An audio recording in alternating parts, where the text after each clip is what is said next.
Everyone. We're working on the petals again today. I think they're going to look beautiful when they're all done.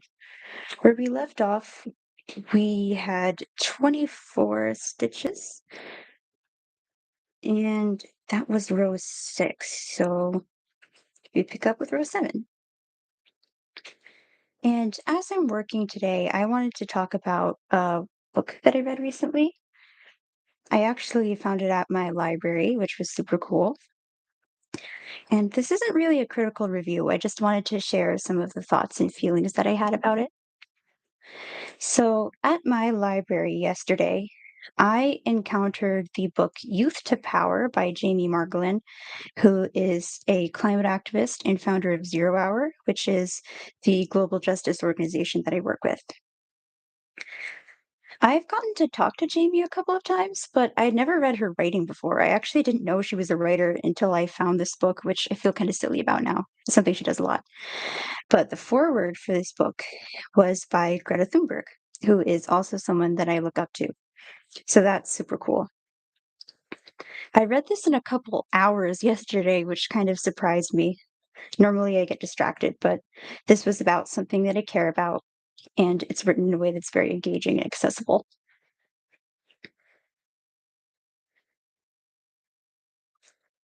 Early on, Jamie talks about how she got started organizing. And for her, what that was is she made a phone call, she was 13 at a time, to a local organization, and they answered her, and she started helping them with their campaign.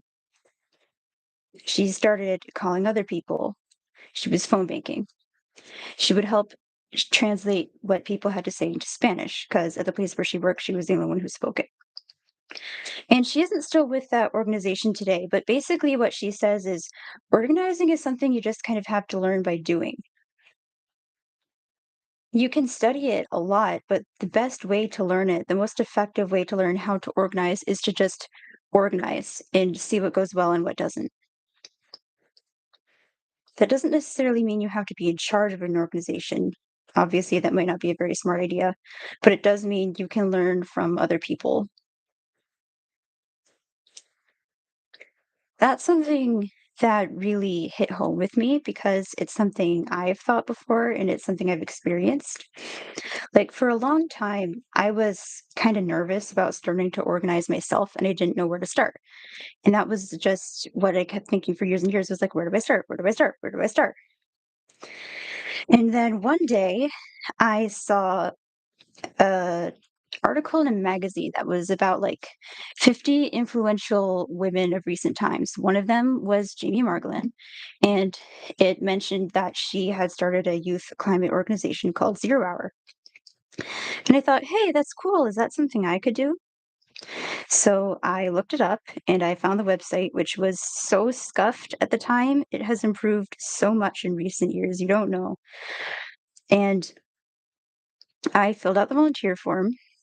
And wouldn't you know it, they emailed me back and invited me to one of their Getting to the Roots presentations, which is a thing that Zero Hour puts on where basically they explain what climate change is, how it got here, what the historical and present causes are, and that helps people get ready to be an activist. And now I've been working with them for a couple years. So that's something I think is really cool because I've learned a lot of stuff just by being in Zero Hour and listening to what other organizers have to say, asking questions, talking about stuff. That's all things I couldn't have learned if I'd never just gotten started.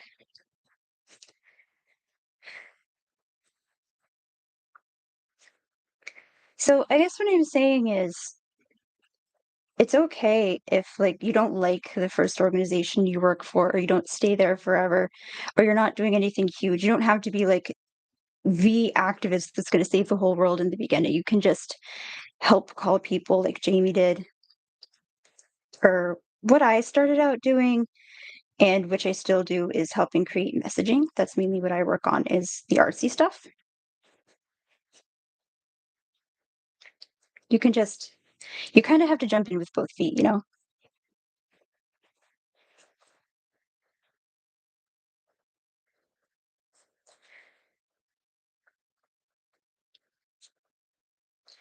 In her foreword, um, Greta Thunberg also discusses how the more she gets into activism and the more she does it, something that she is believing more and more is that the solution to the climate crisis is like the solution to everything else, which is people.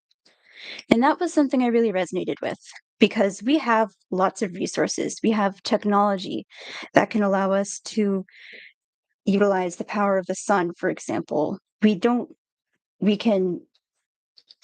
we can purify water so much more efficiently than we used to be able to, for example. But with like with companies that are not technically all that popular, like there's like 100 companies that own all the fossil fuels in the world or something.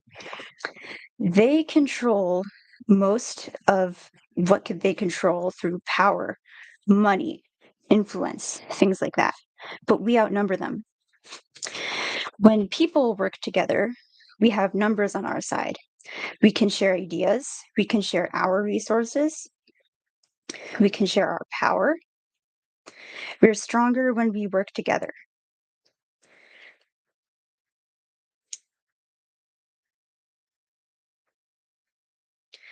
Like, the only reason these guys are still in power is their social influence, their money, things like that. If billions of people, which there's billions of people on the earth, work together to stop 100 or so dudes, I think we could do it, you know?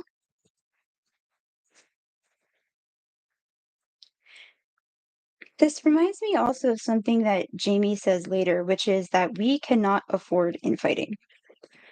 We are already at a disadvantage, climate activists in general, but also the many, many other groups that are most impacted by climate change.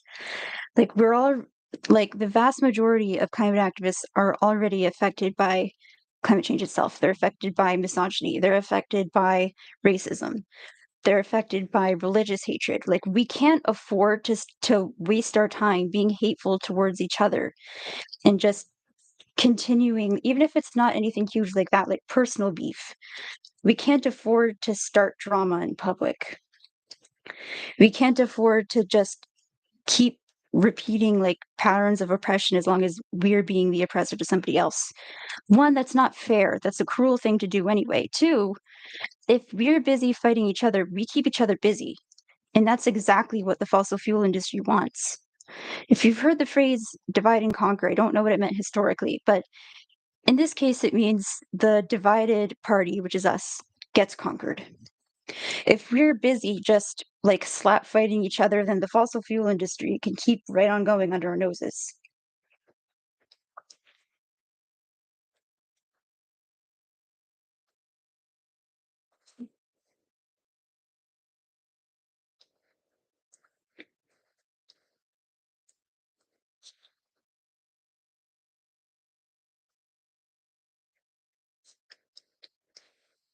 A more silly slash fun thing that Jamie mentions is she listens to music like almost all day, every day. And I was like, girl, me too. Stop calling me out like this. She says she thinks if she wasn't constantly listening to music, then she would have gone a little insane. And well, I don't always listen to music. I mainly listen to YouTube, but I have a similar thing going on. So that was cool. Like, hey, we have something in common other than writing a lot.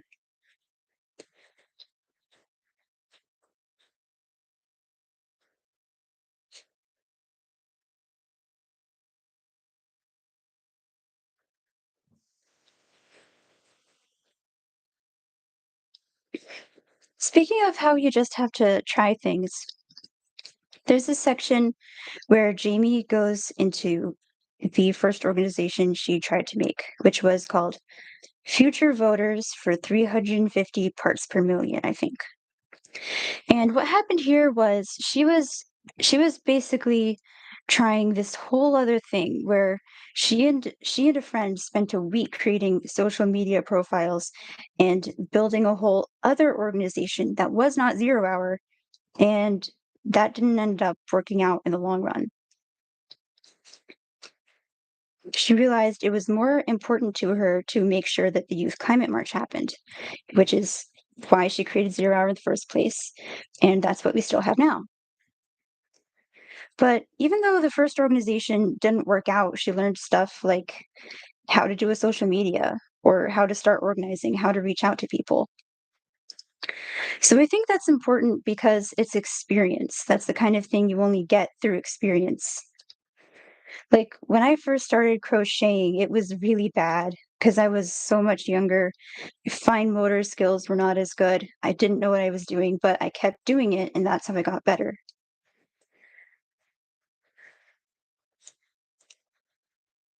Okay, this looks like a little hat right now, but once it's all the way done, it will look like a petal.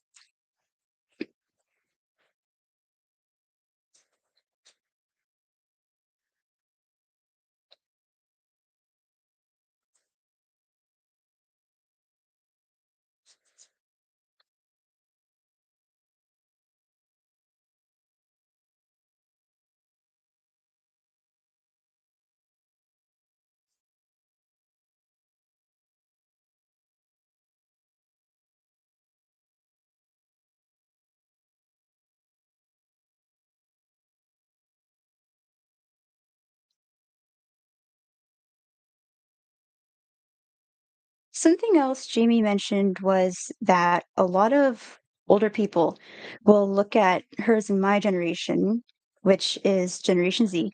They'll be like, oh, young people will save the world. She says they're both so right and so terribly wrong at the same time.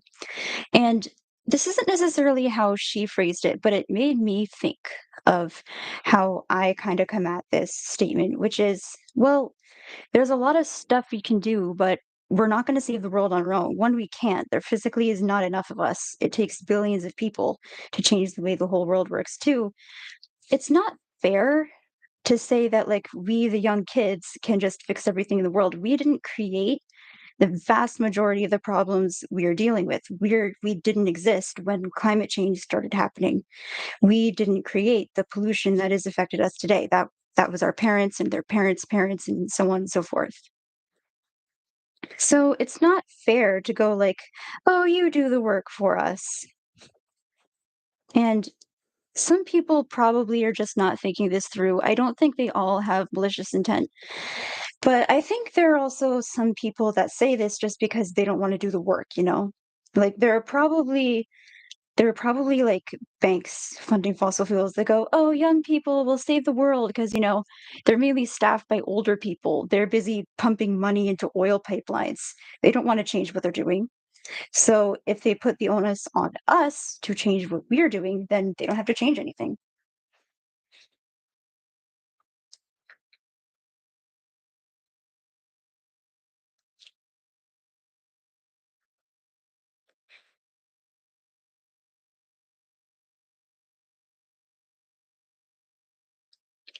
Speaking of which, one of the banks that most funds fossil fuels is Chase Bank. I think it's technically called JP Morgan Chase, but I haven't checked in a while. I tend to avoid it. It makes me very angry. I live next to a couple of them, and they have solar panels on the roofs. Now, I get what they're trying to do. They're trying to look clean and healthy, but they are lying. This is greenwashing at its finest. The amount of money that they pour into creating more oil pipelines that outweighs whatever their solar panels are doing, like a million to one. And that's a perfect example of what a lot of banks will do is be performative. That's why they spend so much time on Twitter. They'll perform at doing climate action, but they won't actually do it unless we make them. Something else I've seen a lot of people kind of speaking out about is they're never going to work for these places. Why would they want to work at a bank that they know is willingly taking their future away? A lot of banks seem to bill themselves as being like trustworthy. You can trust them to protect your future by protecting your savings. I think a lot of us know that a lot of banks are pretty scummy, but they're so scummy they're willing to literally sell your future. So we've had some success. Well, that makes it sound less than it is. We've had success by having people openly state, like, I'm not going to work here unless they stop being evil. Why would I ever want to work here? And that kind of makes them go like, "Oh, we won't have a staff." Or by encouraging even quote unquote normal people to change the bank that they use.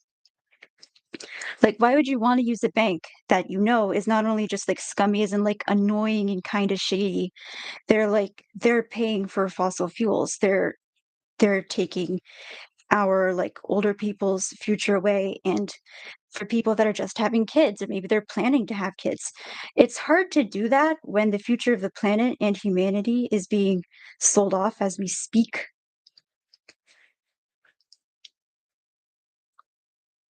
One of the ways that we can help stop that from happening is by publicly saying we disapprove. We want to protect our future. We are going to stand up and say that our future is worth protecting.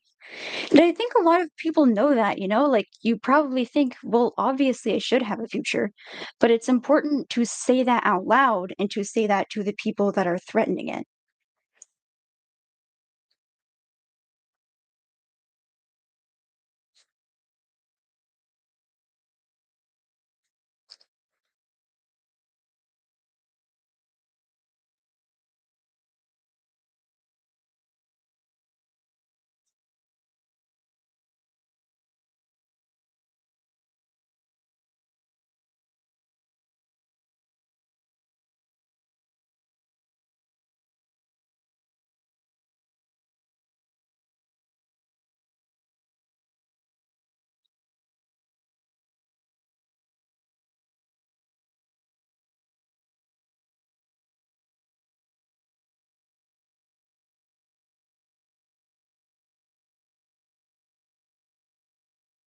See, that looks more like a petal now.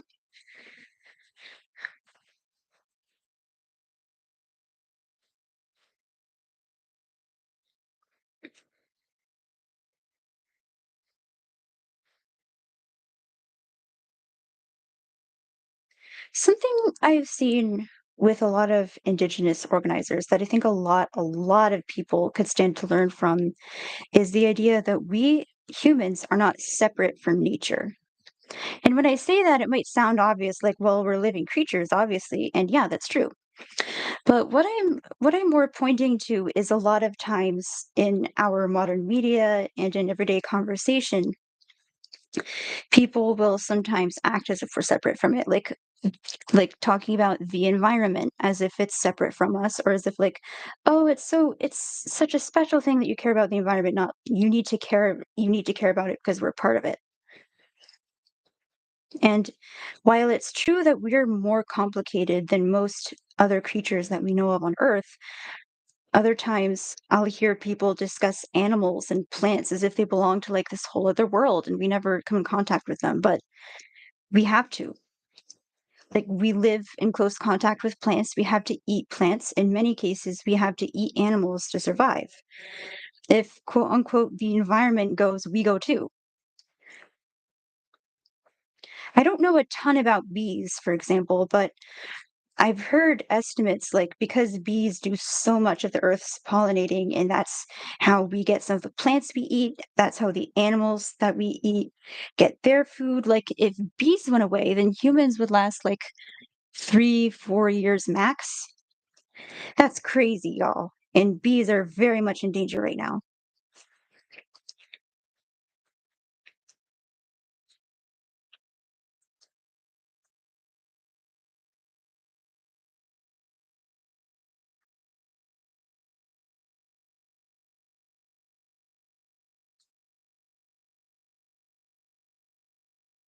I think of the earth a little bit like a really big body. It needs to breathe, it needs to be warm, but not too warm. If you put like asphalt on it, then it can't sweat out the excess heat. And obviously, that's not literal, but I think it can be helpful to think of harm to the earth like a wound. It's like if you got a wound too. Like, it's like if you couldn't breathe, or if you had like a bunch of scar tissue and you couldn't spit out like a fever.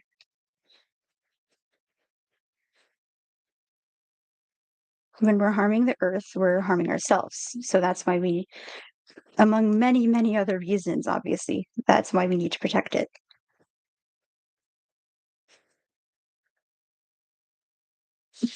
Almost done. We are making 5 of these petals. So this might be a few streams.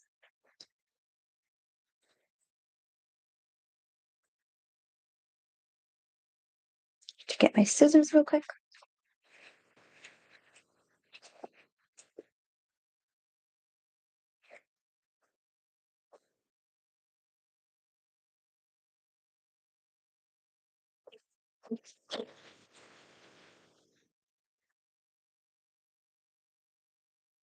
Our shelter is oftentimes made of wood. That's part of quote unquote the environment. Water, which we need to survive, water is life, part of quote unquote the environment.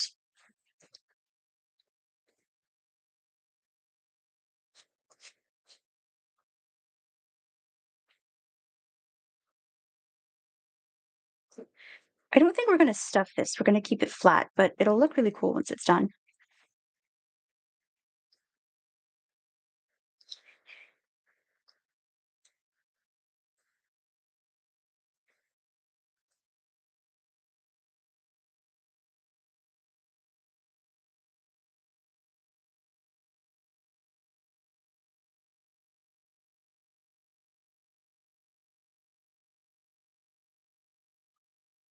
Something else I think about with activism is that people that don't know as much about it, I think a lot of times they think of it as just like marching, just being in the streets, just like holding signs. And those are obviously all things that you can do, but they're not the only way to be an activist. They're not all of it, all of what it is. And something major, major that I've learned since I started actually doing it was a lot of it happens behind the scenes. A lot of it isn't quote unquote exciting. It's writing, it's making phone calls, it's making plan after plan after plan and spreadsheets, but that's what makes it all work. That's what makes it effective. If we didn't have solid planning, solid contacts, good strategies, we wouldn't be able to succeed. If we didn't have things like writing or art, which a lot of times I'll be creating on my own, definitely not in public, the vast majority of people would not pay as much attention to our cause because, like you might have heard, it's not facts alone that change people's minds, it's stories, it's emotional reactions. So, yes, the numbers are very, very important. Science, very, very important. But that's not all there is to this. There's also affecting people, there's also showing the human impact of things. All right, hold on this first petal. Super cute.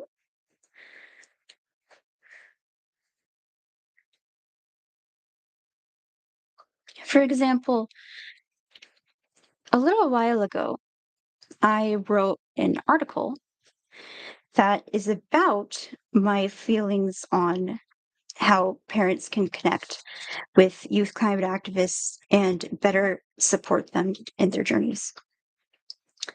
Now, we have facts and figures like we're paying this many billions of dollars for climate disasters, big deal, or like this percentage of parents don't really know how to discuss climate change with their kids. That stuff's important. But I also had to do things like for example, connect to parents' emotions. And obviously lots and lots of parents care about their kids. So I would be sure to acknowledge that. Like I get that you want to take care of your kids. That's your job as a parent. But then I would show how the point I was trying to make connected to that. Like being a climate activist or supporting climate activism, that's part of caring for kids.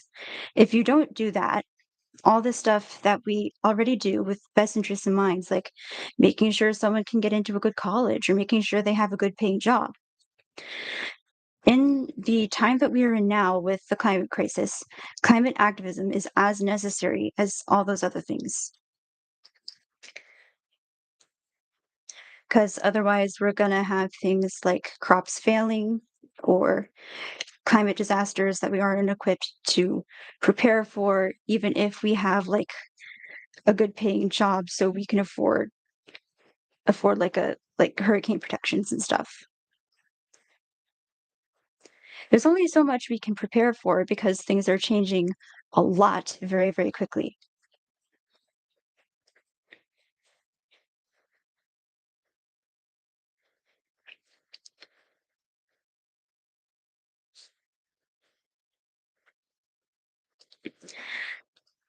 Something that my mentors helped me with, which I hadn't quite articulated before, was we also wanted this to sound like it's calling people in, not calling people out. I knew I wanted parents and other adults in the world who say similar things like, oh, Greta Thunberg is so cool, but then they don't do anything to support climate activism. Something I wanted them to understand was that they're they're probably not intending to, but by kind of just standing there while all this stuff is happening, they're hindering our progress. We need all the help we can get because climate activism is a very big job. I didn't want them to feel like they can't do anything or like I hated them because I don't. I want them to help us. So, to make sure that they understood that, how I said this was basically, we can't do this alone. We're ready for you. And I think that describes how I feel really well because it's true that youth climate activists can do lots and lots of stuff. We're very powerful, but we need help. We can't do it alone. There's not enough of us. Adults, like parents, they have more voting power, they have more financial power. They're seen as more respectable in society too.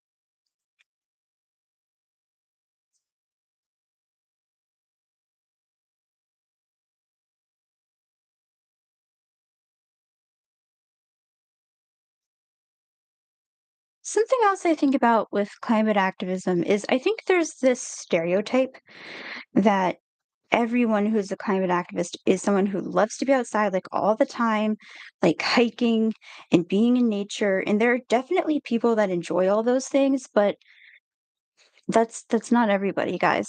Like there's too many of us. It doesn't make sense to paint all of us with the same brush. But even if the outdoors isn't like our main interest, it makes sense to help take care of it because again, if we don't, there goes our livelihood. There are other reasons. Like a lot of people consider nature to be sacred.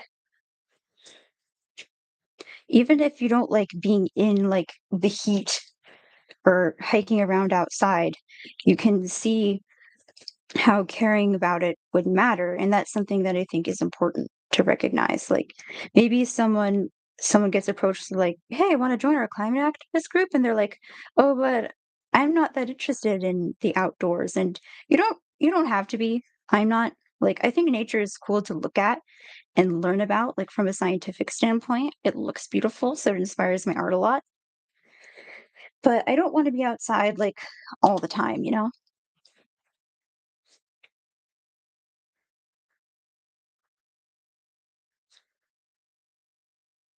I'm more of the craftsy type, if you couldn't tell.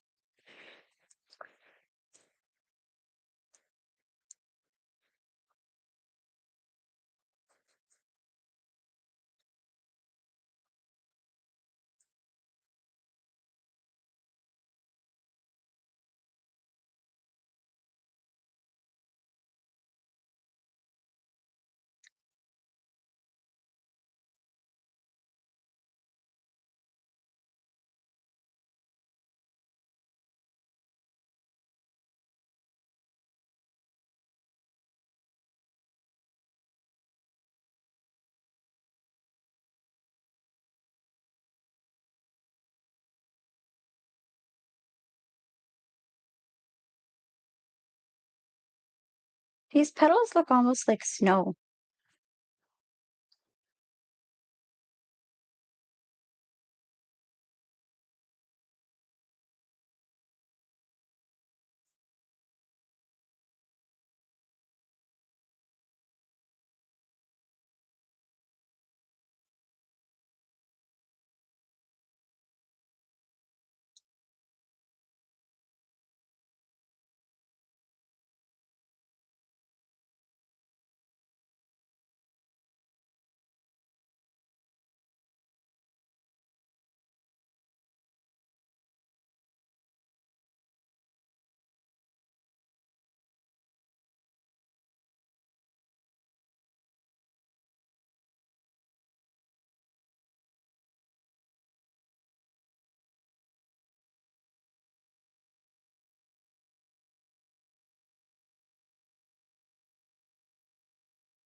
One thing that Jamie also touches on in her book is she says how even students, like she was a high school student for a long, long time while doing 0 hour.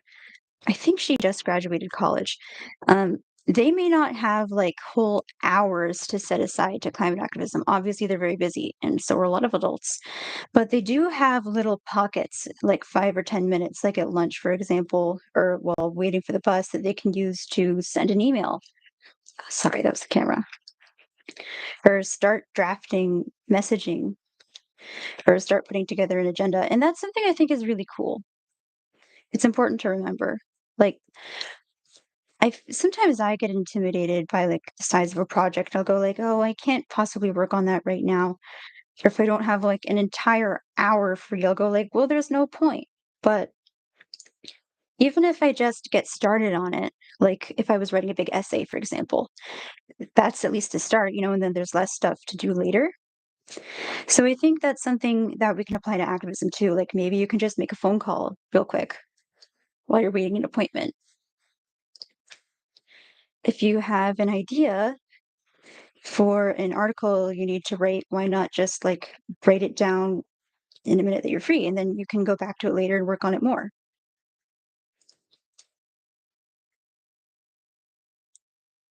People can do a lot more stuff with their time than they might realize.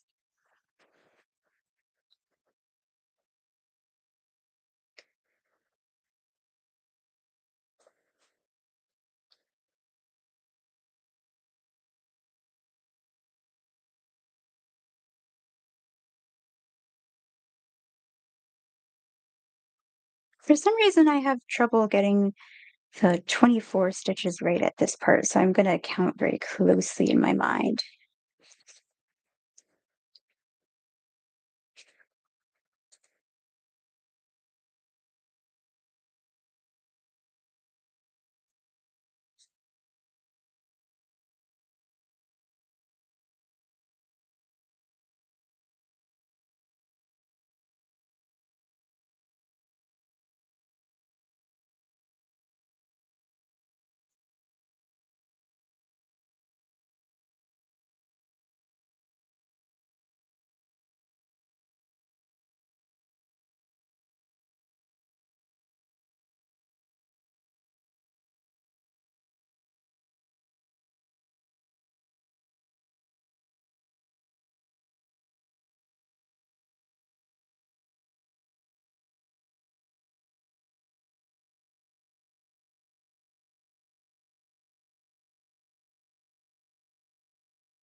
Okay, that's 24 for now.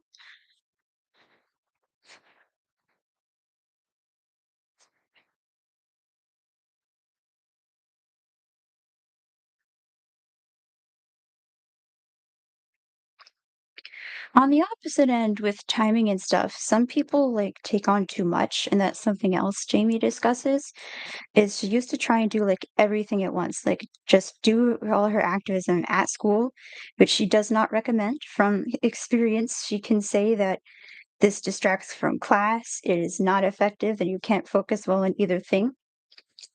So she's saying, like, don't, like, do the stuff in class, do it at lunch break or between classes or something. And that's not something I've really had a problem with, at least not recently, because I have more of a hard time with, like, procrastination. But it's something I wanna point out because it makes total sense to care deeply about this stuff and wanna, like, devote time to it, but you also have to make sure you're, like, living a life. If you don't, like, sleep enough, then you're gonna be too tired to do a good job. If you're stressed out from having to do, like, school and, like, 3 different projects at the same time, you're probably not gonna do super well in any of them. And even aside from the activism, it's important to just take care of yourself. That's just, like, safety, health stuff.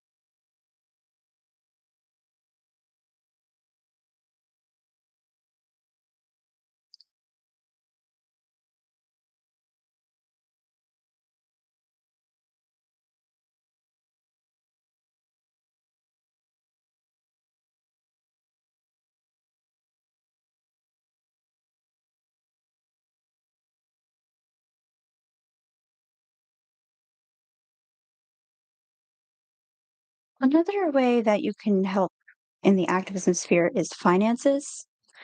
This is not something I am skilled at because it involves a lot of math, and math is the bane of my existence, but it is something we need. Who can understand, like, taxes well? Who can understand how to write grants or, like, letters to request a grant? Who can help do graphic design, like, for social media or if you wanna create a logo or posters or something? We need everybody's skills.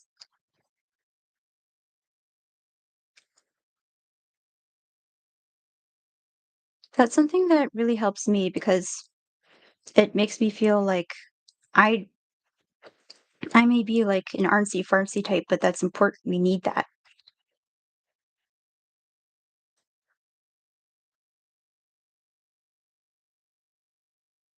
I wonder if that would help other people too. Like, no matter what your skills are, we need you here. There's a place for everybody.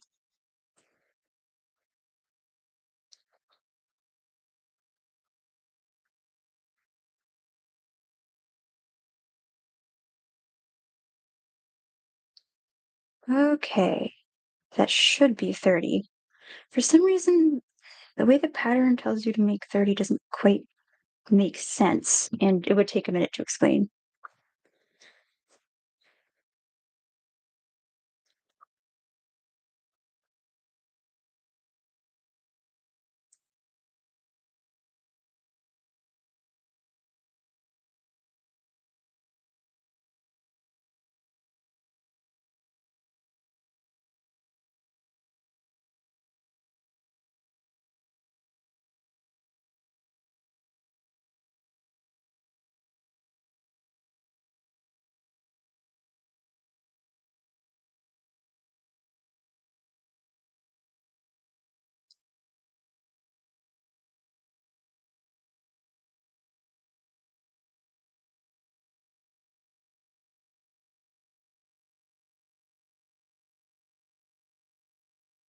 I announced this on my Instagram yesterday, but I did want to tell you guys I have another project in the works that has to do with climate activism, and it's not ready quite yet.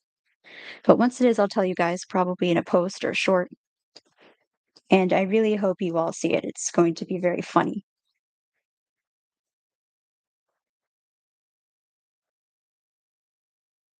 Speaking of funny, it's obviously not the only emotion we need in climate activism, but it makes me think about joy and humor. And I think other than, like, the false positivity that they push, like, "Oh, LNG is definitely a good fuel. You don't have to worry about the climate crisis." The fossil fuel industry does not want us to be happy and resilient. It doesn't want us to be like, "Yeah, we believe in ourselves, and we are going to fight you." It wants us to be sad and not try anything. Because if we don't even try to fight them, then nothing's gonna happen, obviously. So I think in some ways, being joyful and refusing to just give up and being willing to laugh even as you're doing something really serious is an act of rebellion.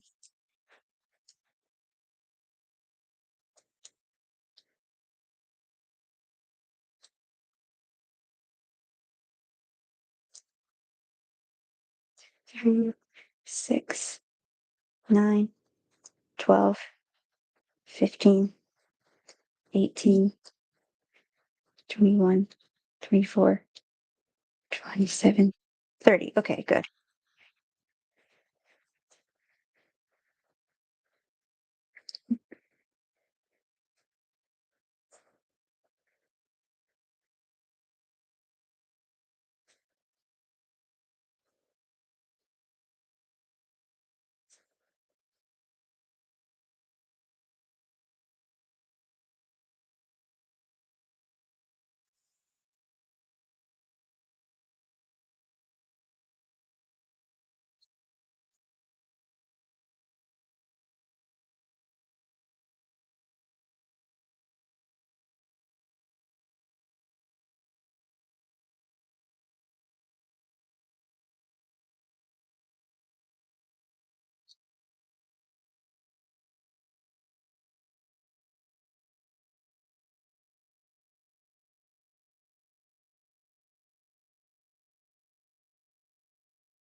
Make sure. Hold on.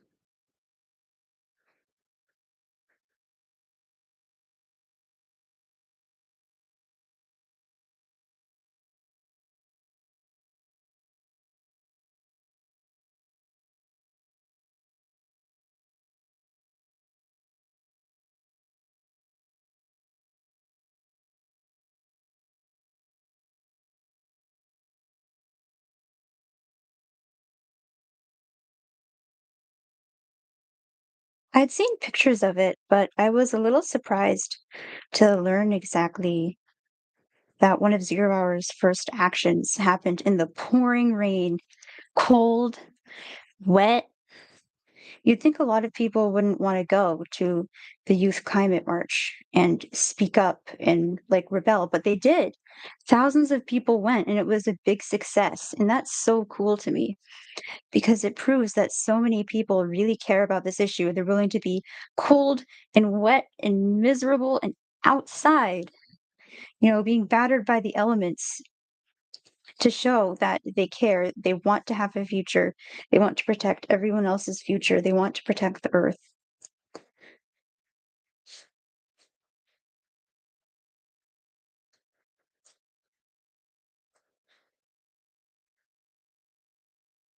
I'd seen like pictures of Jamie and the other Zero Hour co-founders in the rain before, but I didn't know the whole context of it. So it's interesting to finally have that.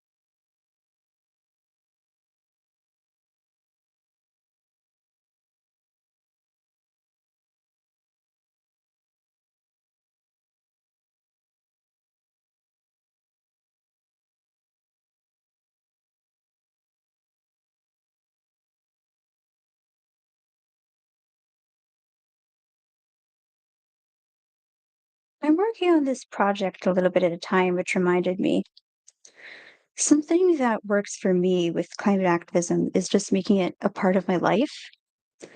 Like, I'll do school, I'll usually work on a project like this one, and then I'll usually work on whatever project I'm working on for a 0 hour.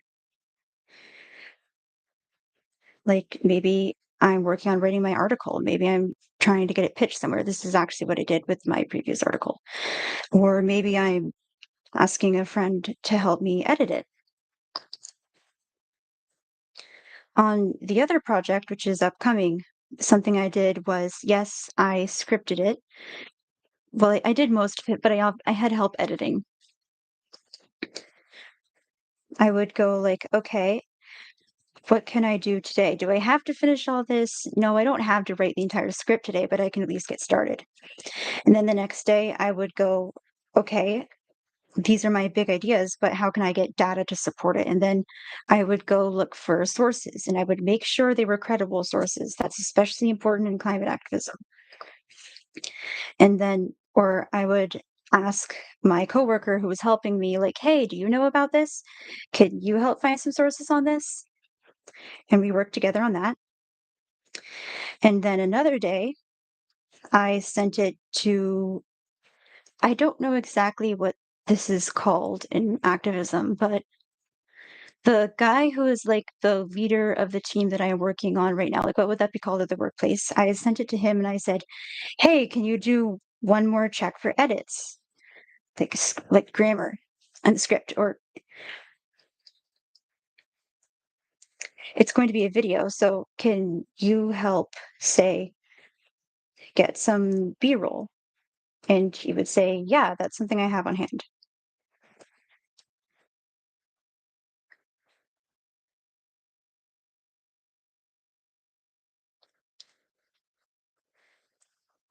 That helps me because I get kind of overwhelmed by big projects, is just remembering that I don't have to do it all at once. I can do it a little bit at a time.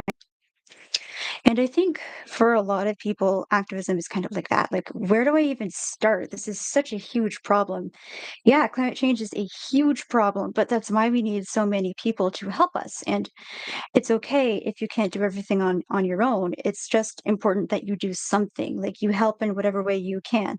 For me, that's art, that's creativity, that's touching people's emotions. But maybe there's someone who can help manage finances like we were saying earlier. And obviously, don't do this willy-nilly, make sure you learn, make sure you know what you're doing, get experience, but you get the idea, it's not off limits. I am not skilled at graphic design, for example, but one of my coworkers is. So if we need something made that can like show a bunch of data in an interesting way, for example, she might make a graph. If we want to communicate about like a news story using pictures and engaging, like, I guess they're technically facts, but like short sentences that pack a lot of impact, that's something she can do well too.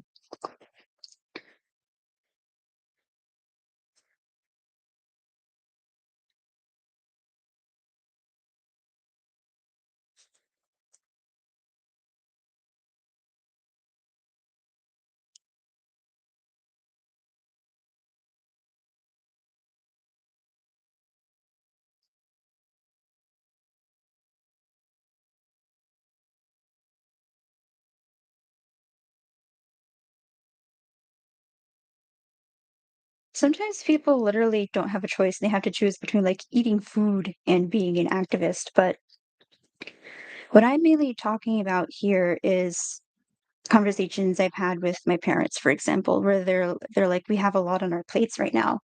Like they're busy working, they're trying to care for me. And well, not really me anymore at this point, but at a time they were very busy caring for me because I was a kid once too.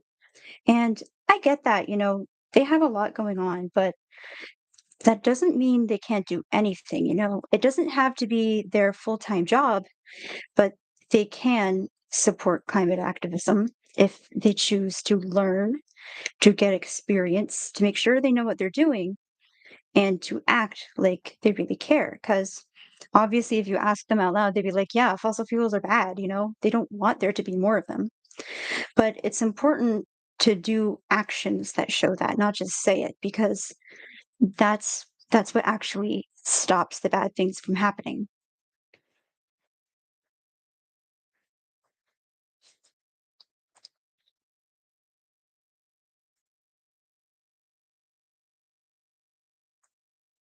One thing I would suggest is going to calls, even if you don't like speak up and say a ton of stuff, just listening to what other activists have to say and seeing how they work, that can teach you a lot of stuff. That's something I've done.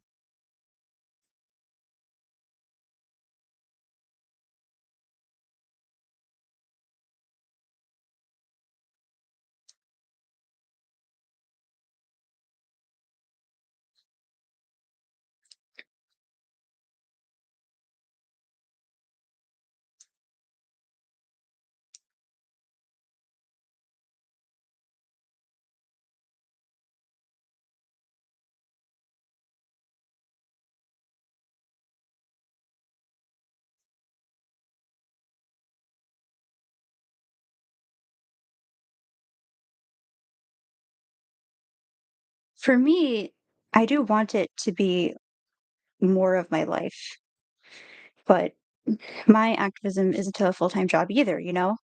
But it's definitely something that I keep coming back to. It's something that I make time for, which is why, like I said, I'll come in and work on whatever project I'm working on a little bit almost every day, like working on a script, contacting someone if I need help, even just getting ideas out. Like, I've had an idea for another project and I want to make sure I write that down so I don't forget anything, you know? Any writers in the chat, you might know you don't forget your ideas as always turn out to be the best ideas, then you can't find them again. Maybe another day I could come back and refine them into like an actual essay or article.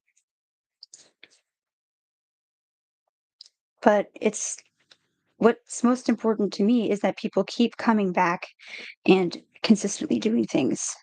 Even like you don't have to be the main character. You don't have to do like a huge thing every day, but you have to keep coming back and helping because all of that stuff stacks on top of each other. And like the things I write or create, those are small parts of 0 Hour's whole campaign.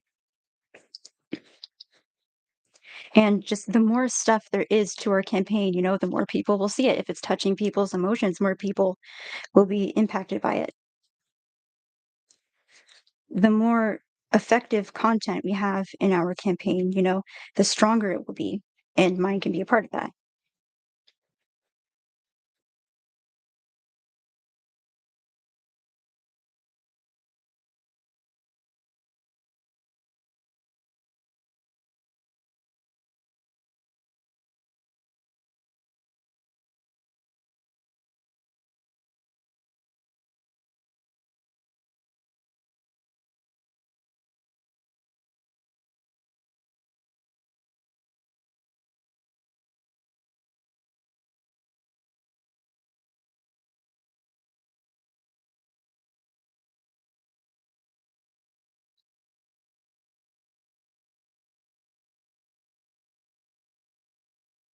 We're almost done a second petal. That was a lot quicker than I thought it would go.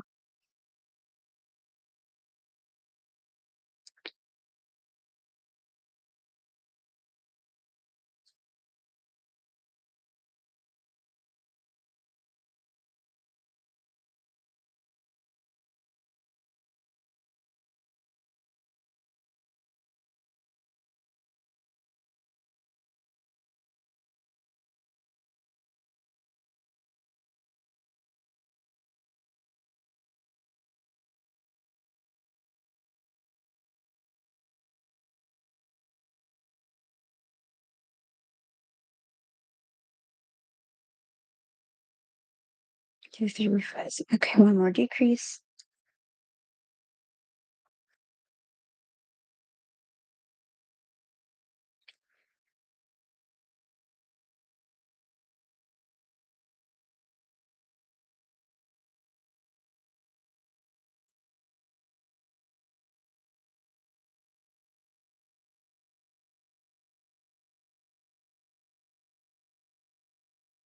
I wanna make sure I get this right because I have a bad habit of, like, twisting this sometimes. Hold on.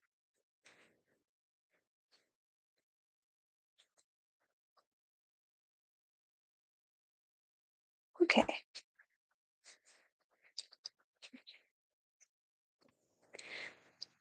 okay. We're close to being done for today, but I might take a break from the petals and try something else just because it's fun to me to take a break and always try new things. That's why I like doing patterns that have lots of different components.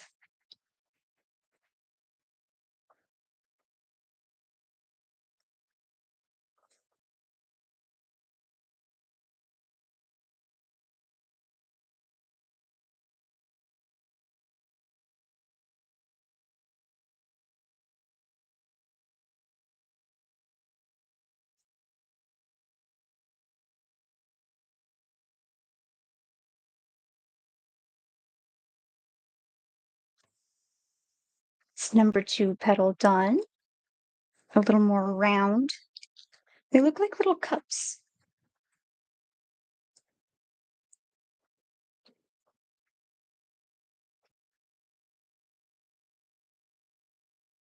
Oh,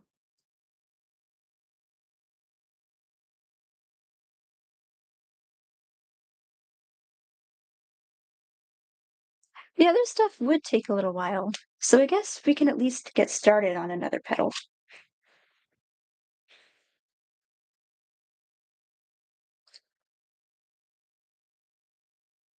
Mhm.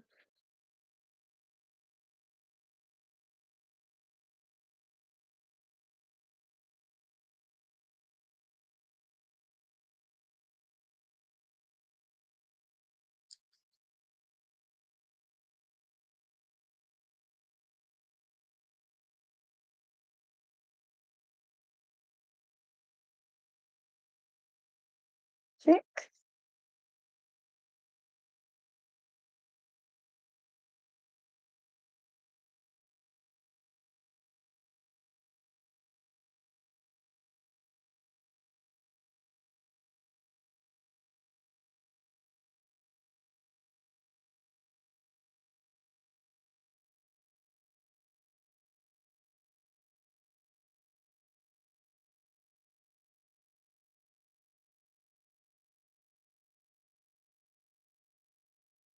I used to live in a place that snowed a lot every winter, and I do not miss it one bit. I get that a lot of people like snow. It's just not for me. I don't like being cold. I don't like being cold and wet, as you might have gathered earlier. I get cold quickly because of hypothyroidism. So, me personally, I would rather be warm and toasty.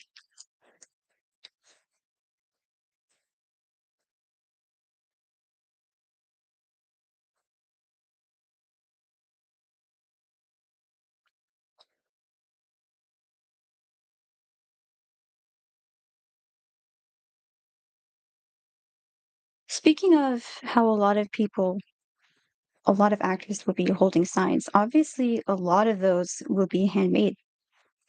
But a lot, if you see like merchandise, like t-shirt designs, for example, or an organization's logo, or if they have pre-made signs, someone had to design those. Someone had to manufacture them. It takes it takes literally like all the kinds of skills that there is to have an effective movement.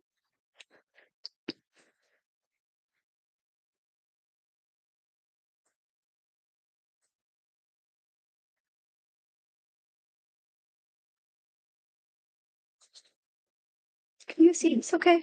Hold on.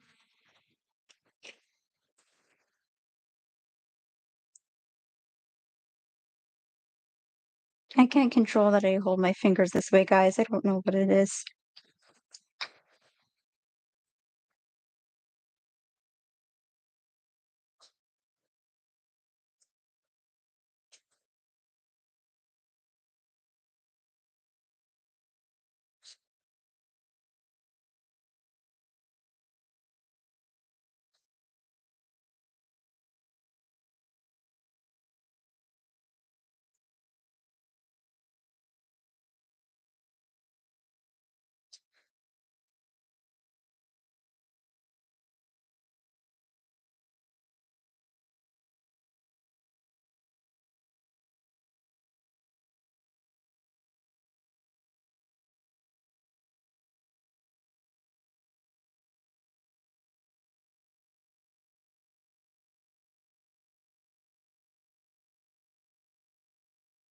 Okay, I think we'll be done after this row. Just making sure I have my marker right in place.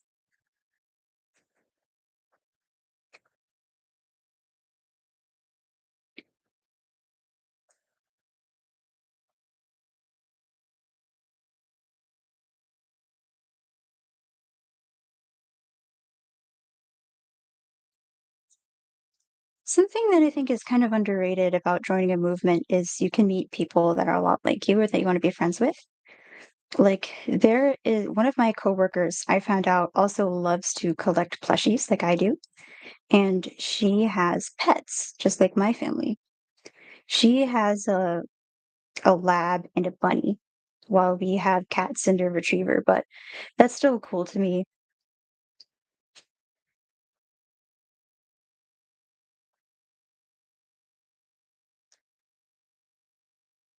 It doesn't have to be all like doom and gloom work and stuff. You can meet really kind people or really funny people or people you really click with. Like another person in the organization I look up to, Jamie Minden, she's been just so kind the whole time that I've like talked to her in team calls or she's assisted me on projects before. And she's obviously feeling, the pressure of climate change like all the rest of us are. But she really focuses on hope and working together. And that makes me feel more hopeful too?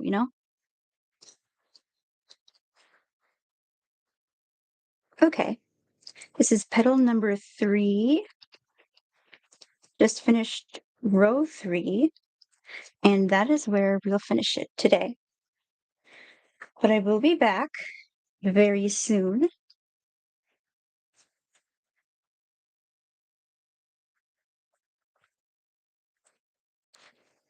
This, oh no, this is the book we're discussing today, if you've never seen it before. I don't know all the places it's sold, but that's what it should look like. So I will see you in the next one.